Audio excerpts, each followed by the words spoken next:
ndio ununuzi wa umma, na hiyo ni kuanzia shughuli za kawaida ambazo za kila siku katika taasisi za umma.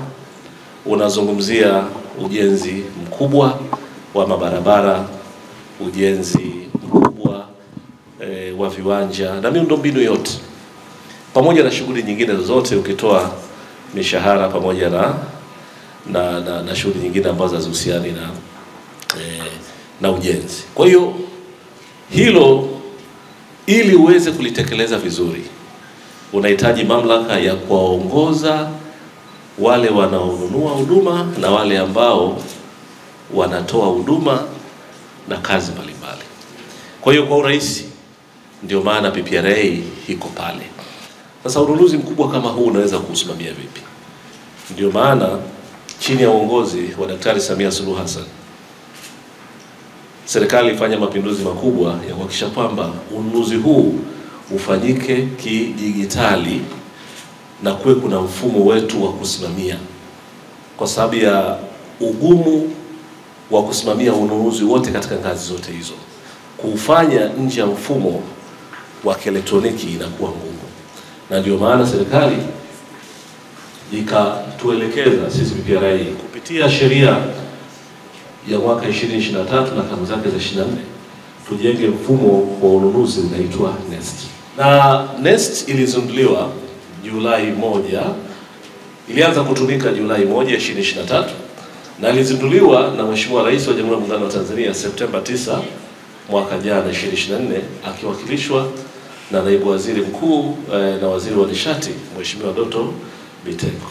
Hadi kufikia Machi 2025, wazabuni 34,678 waliidhinishwa na kusajiliwa, na kati ya hao 33,114 ni wazabuni wa ndani na 1,564 ni wazabuni kutoka nje ya nchi.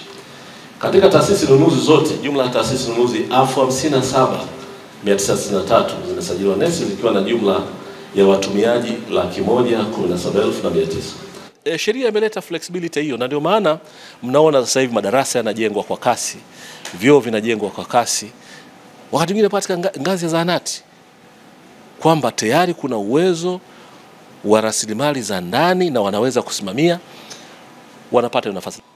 Sasa kwa lengo kama hili, kwa hayo makampuni makubwa, sheria hii vile vile imeelekeza jinsi gani ya kufanya kazi na manufacturer, lakini kwa kuwawezesha wazawa, ina maana kwanza mnaukuza uchumi wenu, kwa sababu watabaki na investment zao zitabaki hapa, kikubwa wataongeza tu kurinvest, na kurinvest yanakuwa makampuni makubwa ambayo yanakuwa ndani na stake nzima inabaki ndani. Kwa hiyo kuna kila sababu ya sisi kuzisaidia jinsi inavyowezekana kampuni za ndani, wazawa, ili wawe ndio waongozaji.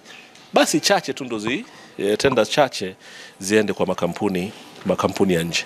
Kwa hiyo ndio hayo ambayo tulisema leo tukutane hapa tuwafahamishe kuhusiana na yote yanahusiana na ununuzi wa umma, mamlaka inafanya nini, tunawaongoza vipi wale wanaotoa huduma na wale wanaopata huduma. Lengo ni ikiwa kuleta ufanisi, uwazi na kuyapeleka kwa kasi maendeleo ya nchi, ambapo nadhani wote mnashuhudia.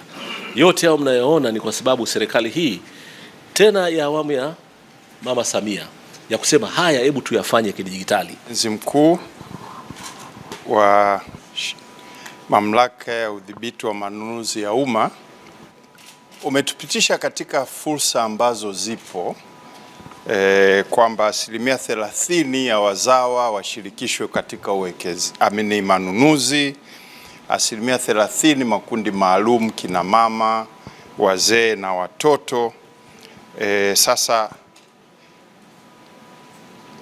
nafikiri tunashare changamoto ambayo umeionyesha hapa, kwamba kama tunazungumzia vikundi 85 ambavyo vimepata kama bilioni 15 na matamanio, kumbe kuna trilioni 5 iko pale kwa Watanzania, wakiwemo hivyo vikundi maalum. Tunawezaje kufika kwamba tuanze kuzungumza bilioni 500, trilioni 1 imeenda kwa hivi vikundi? Kwa tuwapongeze sana taasisi ambazo tayari angalau zimewaona wale makundi 85 ambayo yamepata ile bilioni 15 wakiwepo wale wazee.